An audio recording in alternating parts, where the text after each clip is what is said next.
dear students, welcome back again and today again I'll give you a new trick. Okay students, तो आज मैं आप लोगों के सामने एक नया ट्रिक लेकर आया हूं जिससे कि आप इस तरह के एक्टिव और दैट मीन्स कि एक्टिव से पैसिव वॉइस में कैसे कन्वर्ट करेंगे. तो मैं चाहूंगा कि आप अपना टाइम वेस्ट ना करें and now I give you some new tricks. Okay students, तो ध्यान से देखेंगे तो जब भी आप इस तरह के इंट्रोगेटिव सेंटेंसेस को बना रहे हैं तो किन बातों का ध्यान देंगे और बिल्कुल बहुत ही आसानी से आप इस तरह के क्वेश्चंस को सॉल्व कर पाएंगे. तो फिर मैं बोलूंगा आप लोगों से वीडियो स्किप ना करें और कंप्लीट देखें. Okay, now look at here. तो जब भी आप इस तरह के सेंटेंस को देख रहे हैं तो सबसे पहला काम आपको क्या करना है कि आप देखेंगे, जो कि पहला ट्रिक पिछले ट्रिक में आपको बताया गया था, कि यदि आप डू या डज को देख रहे होंगे, आप यहाँ डू या डज और डिड तीन तरह के वर्ड्स दिए गए हैं.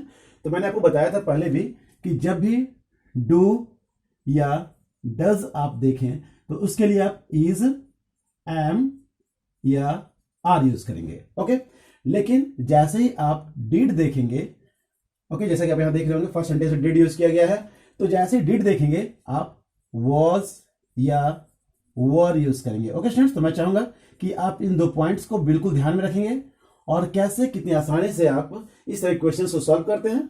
Okay students, listen carefully. तो सबसे पहला काम आपका होगा कि जब भी इस तरह क्वेश्चन हो आप इसे दो पार्ट में बांट दें. ठीक है, तो मैं ध्यान दे रहे आप लोग, मैं इसे दो पार्ट्स में बांट दे रहा हूं. ठीक है, अब आप क्या करेंगे कि जैसा कि बताया गया था आपको सबसे फर्स्ट वीडियो में, जैसा बताया था मैंने कि सब्जेक्ट को ऑब्जेक्ट के प्लेस पे और ऑब्जेक्ट को सब्जेक्ट के प्लेस पे रखें. ओके, तो आपका सब्जेक्ट जो है सी है और सी जो है किसमें कन्वर्ट हो जाता है, हर में. तो आप यहां लिखेंगे हर. ओके, क्योंकि इंट्रोगेटिव सेंटेंस है, आप यहां क्वेश्चन मार्क देंगे. अब ध्यान देंगे, और ऑब्जेक्ट में आपका क्या है, योर पेन. आप ऑब्जेक्ट वाले को सब्जेक्ट के प्लेस पे लिखेंगे, तो आप क्या लिखेंगे, योर पेन. और चूंकि आप देख रहे हैं कि ये सेंटेंस के बीच का वर्ड है, इसलिए आप इसे स्मॉल में ही लिखेंगे, तो आप लिखेंगे योर पेन. ओके स्टूडेंट्स, अब इस बात का ध्यान दें कि वर्ब जो होता है हमेशा थर्ड फॉर्म में होता है, तो वर्ब को उसके थर्ड फॉर्म में लिखेंगे, यानी आपका वर्ब जो है थर्ड फॉर्म में होगा. और टेक का थर्ड फॉर्म क्या होता है, टेकन. तो आप यहां लिखेंगे टेकन. ओके स्टूडेंट्स, तो आपने देखा सब्जेक्ट को ऑब्जेक्ट के प्लेस पे, ऑब्जेक्ट को सब्जेक्ट के प्लेस पे, वर्ब को उसके थर्ड फॉर्म में लिख दिया गया. आपका एक पार्ट कंप्लीट हो गया.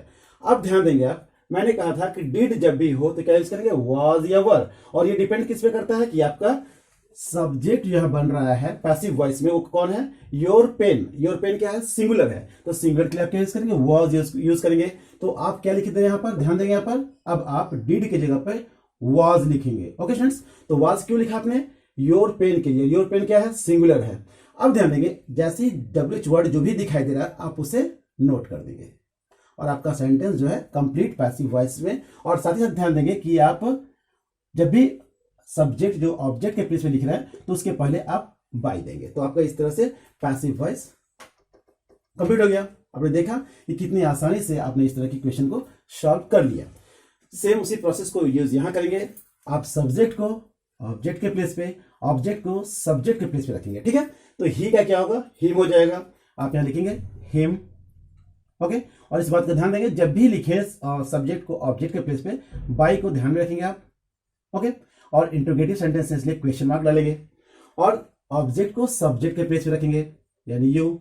और जैसा कि बताया गया कि अगर, और वर्ब क्या होगा आपका, हमेशा थर्ड फॉर्म में होगा, यानी हेल्प का वर्ब V3 क्या होगा, हेल्प्ड. ओके स्टूडेंट्स, अब क्या काम है आपका, ध्यान देंगे कि डू और डज बोला गया कि डू या डज रहने पर आप इज, एम, आर का यूज करेंगे.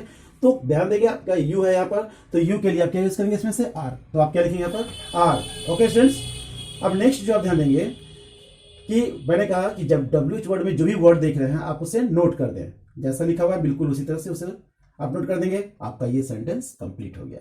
ओके स्टूडेंट्स, तो आपने देखा कितनी आसानी से आप इंट्रोगेटिव सेंटेंस डब्ल्यूएच वर्ड से रिलेटेड कितनी आसानी से बना पा रहे हैं. Okay, and now the last question, listen carefully.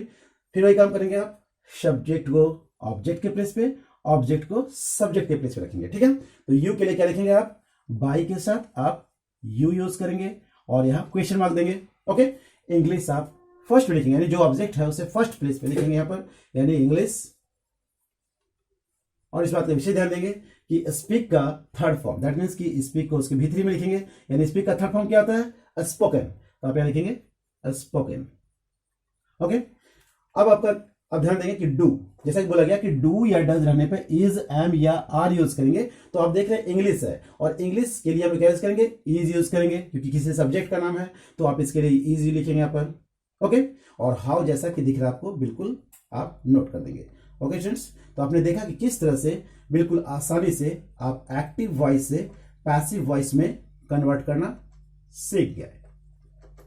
Okay students, तो मैं फिर आपसे कहूंगा कि यदि फिर भी कोई कंफ्यूजन हो तो आप अपने कमेंट बॉक्स में अपनी प्रॉब्लम अवश्य शेयर करें, और वीडियो अगर पसंद आए तो लाइक और सब्सक्राइब अवश्य करें। Okay students, thank you.